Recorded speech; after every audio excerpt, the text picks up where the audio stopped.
You have to understand the principle clearly enough to use it to your advantage. And one of the principles that's important to understand is when you feel like there's nothing you can do about it, that feeling is the result of a negative belief telling you that there's nothing you can do about it and you buying into it unconsciously. So in a sense, it's like getting to the point where you don't empower negative beliefs and believe that they're stronger than your positive beliefs Because or that's another belief, isn't it? yes.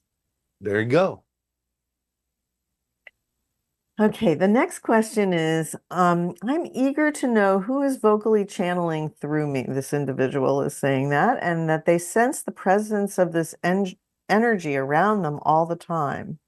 They also wonder if the fatigue they're experiencing is a result of the energy's presence. If you're not used to higher frequency energies, yes, you can be tired by processing it. We would suggest that for right now, you allow yourself, if you're going to do vocal channeling or something of that nature, automatic writing or what have you, that you simply continue to practice without wondering who it is right now, as long as the information coming through you is positive and constructive, self-empowering for others and not controlling. Don't worry about the source right now. Allow yourself to know that your higher mind is involved, spirit guides are involved, your soul family is involved, your angelic beings are involved, your team is involved, your non-physical team is involved in some way, shape, or form. ETs may be involved, extra dimensionals may be involved, elementals may be involved eventually as well. But the idea is to practice getting used to clearing out any negative fear-based beliefs, any erroneous definitions that may be inhibiting your ability to process higher frequency energy and information, and just let it flow through you and don't worry about what's coming out right now or who it is. Those are details that will reveal themselves in time. Again, as long as you feel that the information in some way, shape, or form is beneficial, not controlling, but self-empowering to yourself and others, and giving you an opportunity to grow and learn lessons that are important for you in your life, then just keep practicing. And our next question is, what does excitement feel like? I've been able to differentiate between anxiety and my neutral excitement through my intentions at the time, but it seems like an unnecessarily long process of elimination. Is this high vibe state of following my excitement supposed to feel neutral, or should it feel, as commonly put, exciting? It can feel either way. As we have said, even a neutral state is a positive state because it allows you the freedom to make a choice. The idea is, again, to know that acting on your passion doesn't mean you have to be jumping up and down. It can be a state of very calm acceptance and gratitude and appreciation. It can be a very meditative state. It can be a state of contentment, contemplation, many different kinds of experiences. But you just have to know that what you're choosing is truly in alignment with what you prefer, that it represents who you really are. That's really the thing to focus on. Then whatever feeling comes with that will contain whatever energies it needs to contain to bring you awareness of the lessons you need to learn and bring you clarity about what it is you're actually choosing and whether it is in alignment with who you prefer to be. Thank you. This one is, could you please elaborate about how this reality actually functions? I've heard you say that this reality is not real. Each of us is sitting in a room by ourselves talking to our own higher selves. If every person we interact with on this planet is our own version of them, do we ever actually interact with any real souls, or is everything just a reflection that each of us manifests? Everything in physical reality is a reflection of what you're manifesting, but you are interacting with real souls.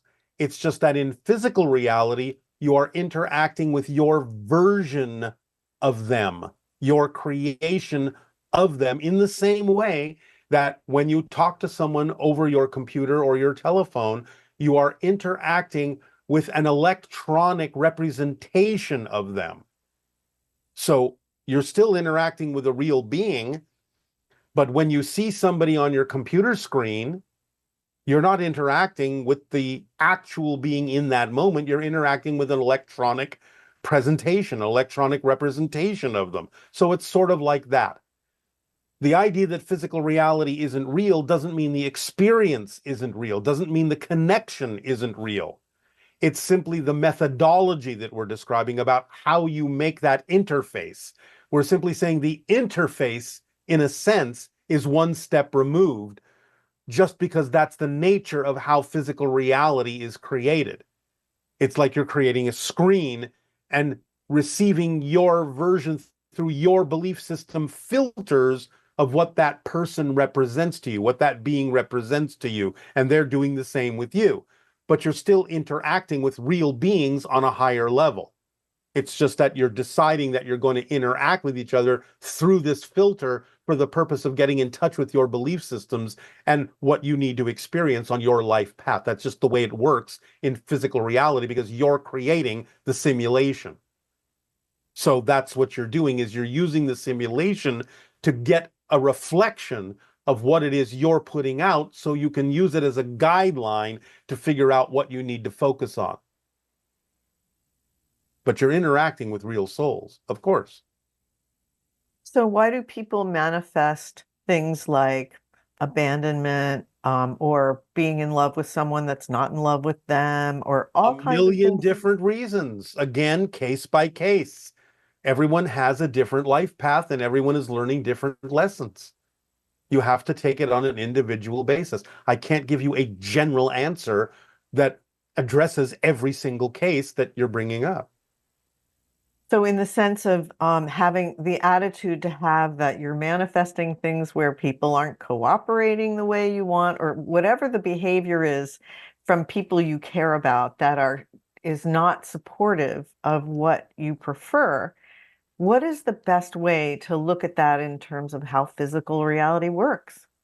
Well, first and foremost, always check in with yourself to make sure that you don't have expectations based on fear-based or negative beliefs that are out of alignment with the lessons you really need to learn in a situation like that. Secondly, you can observe that maybe the other people involved are also learning their lessons and need to look at certain things for themselves as well, and that you're working this out with each other by processing and communication and whatever processes you need to go through to gain clarity about what the interaction is all about and why you are experiencing it in the way that you're experiencing it.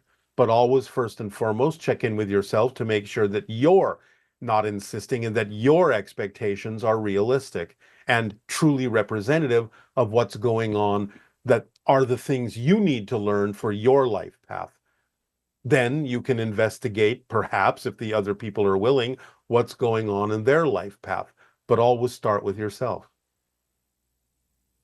So the attitude to take whenever you're encountering beings in your life that are not in the relationship the way you prefer is to Always, just as we have said, in the simplest possible way, you always check in with yourself first and say, is there something in this situation that helps me understand more about what I'm putting out? If you truly have an honest self-assessment that it has nothing to do specifically with lessons that you need to learn about your own belief systems, then you might next, as a next step, say, all right, well, maybe I'm here to reflect to them something that they need to understand to help them with their life path and their life lessons and their belief systems. But usually in your society at this point in your evolution, it's going to be something that works in all directions for all people concerned. There is always something each person can get out of it to learn about what they need to learn to become more of who they truly are. That's why relationships are so important to understand as reflective to each other to help each other become more of who you actually are. It's very rarely only in one direction. There's always something every party in a relationship can learn for their own life path. okay, maybe this is the same idea, but This person is asking, are the challenges, trauma, and relationship issues we experience solely our own creation, or do others, circumstances, situations play a role? Is anyone truly at fault, or is there a better way to view the interconnectedness of it all? We would not use the term at fault. We would use the term life path choices to learn lessons to help your soul grow. So it depends upon the facility that you have to divine what those lessons are, absorb them, and learn them that gives you greater and greater clarity and more expansion in your consciousness by understanding that whatever scenario is happening, there is something you can get out of it that has to do with your life path, and that your life path is always intertwined with other life paths as well, in the way that we've already described reflectively. No one is isolated. All life paths are interconnected. And the idea is to get out of it what you need to learn for yourself and to help the others also get out of it what they need to learn for themselves. But always start with yourself and what you need to learn. Okay.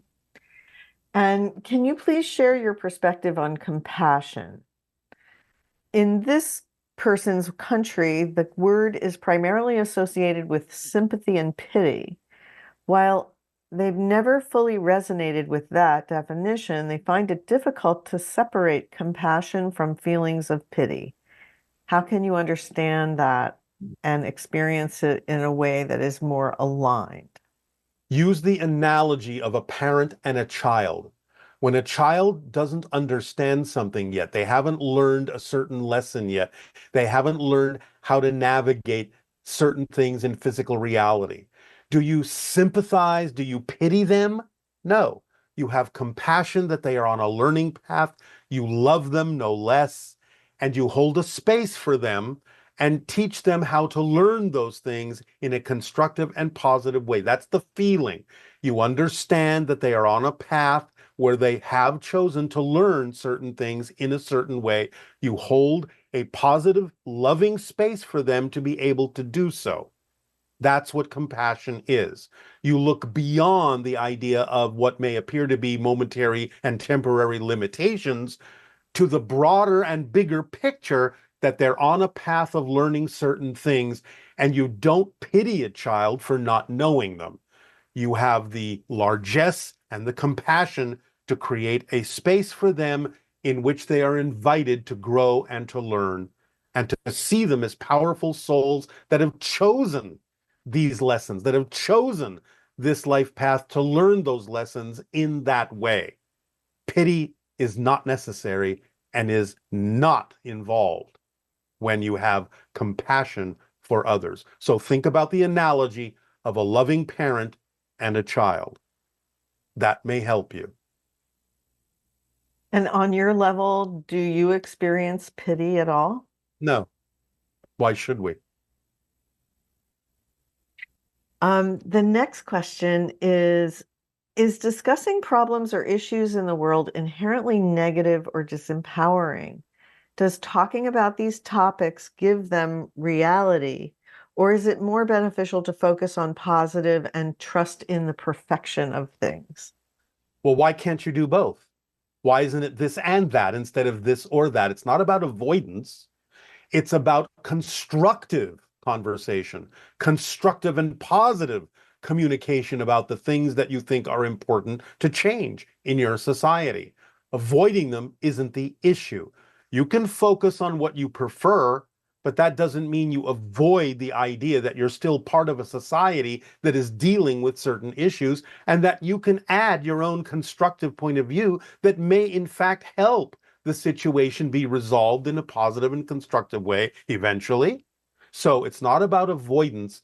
It's about inclusion. It's about communication. It's about willingness to participate and be involved because you're part of a society that is dealing with issues that need resolution.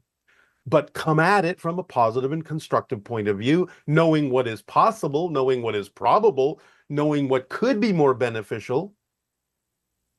But the idea is engage, but engage in a positive way. It's not inherently negative to discuss things that themselves might be negative. if you approach it from the idea of how can we make this more positive and more beneficial for all. So, of course, it's the style of the approach that makes the difference. Remember, again, it's not about what happens, it's about what you do with what happens that makes the difference. So, it's not about the idea that you're discussing things that might inherently have been created negatively that pulls you into negativity or reinforces the negativity. It depends on how you approach it, of course. Aspect of what? Attached detachment, as some people on your planet have put it. Attached detachment. You are involved, you are engaged, but you know that you're not negatively affected by it just because you might be discussing something that might have been created from negativity. So you are detached in the sense of it having a negative effect on you because you know you're approaching it in a way that could be of benefit to many to find a resolution that works for all. So you are engaged, you are attached, but you are detached in the sense of it's not going to affect you unless you choose to be affected. And how would you say that relates to the idea of the glass wall when you're observing things that appear to be in your reality, but you're actually seeing them through a glass wall? It's a direct analogy of what we just described. The glass wall is another way of saying attached detachment. You can observe, you can help, you can comment, you can interact, but it's not going to touch you because you are detached enough to know that you're the one that makes the choice as to what affects you because you're affecting yourself. The only thing you ever feel is your own energy. And if you know that, that's the glass wall. Okay.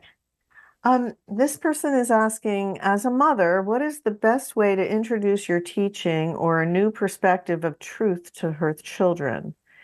They are raised in a Christian Bible-based school, and she doesn't know how to bridge this gap with them while she's still learning herself.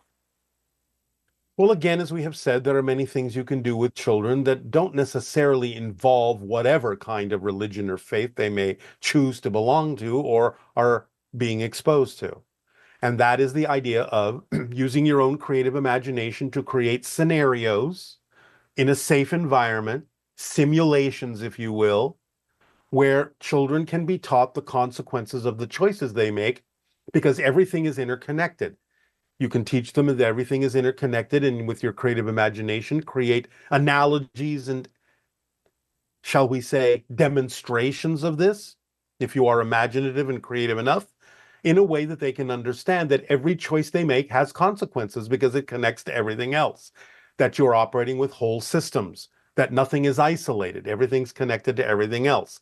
So if they can learn to make choices that are beneficial for all, for the whole, then they themselves will also be served. If they're just serving themselves, then they're cutting themselves off from the benefits of the whole. Teach them that they are as powerful as they need to be to attract whatever they truly need in life without having to hurt themselves or anyone else in order to attract that, in order to get what they need. You can teach them the formula in general in whatever terms and language they are willing to understand, and just make sure that anything that you believe is necessary for them to thrive in physical reality as a lesson is adapted to their excitement rather than trying to adapt their excitement to the lesson. Those things can allow them to mature into adults regardless of whatever ideas of spirituality, faith, religion, what have you, they may hold on to, because some of those things can serve them in positive ways if they use them that way. But the idea is to know that they are self-empowered beings who can grow up into mature, constructive, and positive adults that will benefit society and benefit themselves by understanding the consequences of the choices that they make, and therefore making beneficial and positive choices for themselves and for society. Okay, and this person is a teacher of 10 and 11-year-old students and wants to know if these children are really a new species and what exactly does that mean? It means their DNA alteration is slightly different from your DNA configuration, generally speaking. It means they have more access to more of who they are as a soul. It means they can demonstrate more and different abilities than past generations were capable of doing, because the DNA arrangement that they came through with allows them to tap into higher frequency information and energies than past generations were capable of doing. And in that sense, they are a different species.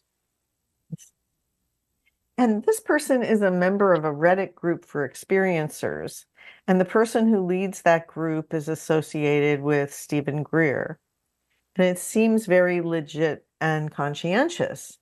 And the thought is that many of the people who have experienced encounters with ETs are what is called neurodivergent. Like in a room of 100 experiencers, 90% of them will either be autistic or have ADHD or both. Why is it that so many of them who have had close encounters with ETs are neurodivergent? Because the soul knew that coming into physical reality would require an alteration of their focus so that they could, in a sense, not be so subjected to the general consensus reality, and therefore would have attributes that would make them more open to receiving higher frequency information from different dimensional realms, therefore acting as a model or a symbol or a representation of what exists in all Homo sapiens that can open up and allow them to experience open contact more easily and more readily. And I guess this is kind of connected. The idea that there are humans on Earth who have received genetic modifications by the Greys, and that makes them more compatible in certain ways with ETs. Yes. These people may also exhibit autistic traits and have trouble relating to other humans. Are these precursors? No, precursors were not born on Earth. You may be preparers, but that's different. Preparers are Homo sapiens that have made a life choice to be involved in the ideas of teaching humanity how to be in the different altered states and learn lessons from different altered states and ways of presenting and communication that can prepare humanity for open contact. But precursors are actually extraterrestrial beings that were not born on Earth, that may walk among you in order to, shall we say, rub off on you in terms of their vibration and take notice of how many people are sensitive enough to notice that they are different. And here's a new question. Do spirit guides place bets on the spirits they're supposed to be guiding through physical reality? No, that's a human activity. I've never heard that one before. Um, how does I bet you haven't. how does all that is know that it is only one? It is the only one. Is it That is the possible for nature of all that is. There can be many versions of all that is, but then that still implies that there is an all that is of all that is. So, by the very definition of the way that we're phrasing that, all that is, inherently, its quality, one of its qualities, one of its abilities would be to know that it is the one. Okay, so we have some questions, some ET questions. And before I do that, let's talk about a few current events. First one is the LA fires. Why did our beloved City of Angels go up in flames? What lessons are we to learn from this tragedy? Number one, I think many of you understand that it's connected to the changes in your climate because of what has happened in your environment that has allowed the idea of your environmental weather patterns to change in such a way as to make certain areas more vulnerable to different kinds of natural phenomenon, whether it be fire, whether it be flood, so on and so forth. Extremes are the result of the imbalance that has been created in nature. Climate change acts in different ways in different locations on your planet. Some places get drier, more susceptible to fire. Some places get wetter and more susceptible to flooding. Some places get colder and more susceptible to freezing. Some places get hotter and are more susceptible to desertification. So it's all about the idea of all the different variations becoming more pronounced and more exaggerated as you go through the idea of climate change, which is a natural cycle, but B, sped up by the technologies of humanity. What's going on now, most likely without the technological assistance, so to speak, probably wouldn't have happened for at least another century or two. But now you have sped it up with the idea of your technologies that are in many ways destroying the environment or imbalancing it.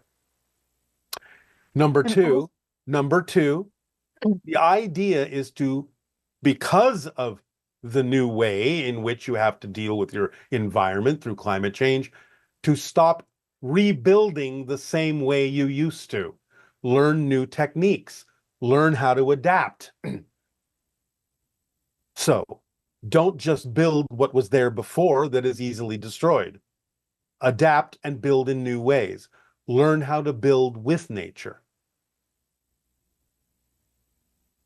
all right. And is there also a level of it that has to do with like anger? Is fire representative of anger or For some people, it can purification be or on case by case basis. okay. And this person would like clarification when you said that the female will lead to open contact and the male to World War III. We're not going to discuss that at this time. Okay. All right. And let's see. So when what you were talking about before with the idea of fire, it doesn't have a what are some of the representations spiritually that fire has for humans on a collective level? Acceleration, clearing out, rebuilding, starting from scratch, zeroing out, clean slate, purification. Those can be some representations of the idea of the experience of fire. But it can also, again, like anything, have positive and negative connotations.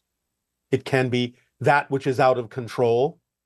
As you said, it can be the representation of anger, temper, temperature, temper. So again, it can be many things to many people. You have to take it on an individual and perhaps sometimes even on a collective group basis as to what it may represent to different people that are going through those experiences and what lessons they are willing to learn. Okay. And are there humans who have directly and extensively interacted with mantis beings and co-created hybrid children with them? No. And can Interacted with mantis beings, yes. Created hybrid children with them, no. That is not the function of the mantis being to be involved in the hybridization agenda in that way. They are the overseers of it. They are not participating in it in the way that the grays are. and do you personally have guides and angels that assist you like we do on Earth? Everyone does. Every being does. Can you tell us anything about your guides or your angels? Not at this time. That is a subject for another time. Okay. And you've made it clear that the hybridization program is very important for the soul growth of those who are involved. What would happen to those souls if they no longer had opportunities for growth provided by the hybridization agenda? They would find opportunities in some other agenda, in some other place, in some other scenario. Souls will always seek what they need to grow. So it doesn't matter what the scenario is. This one happens to be an opportunity that is available on Earth at this time, but souls can go anywhere they wish to gain whatever they need as a lesson that helps them grow, that helps the universe expand.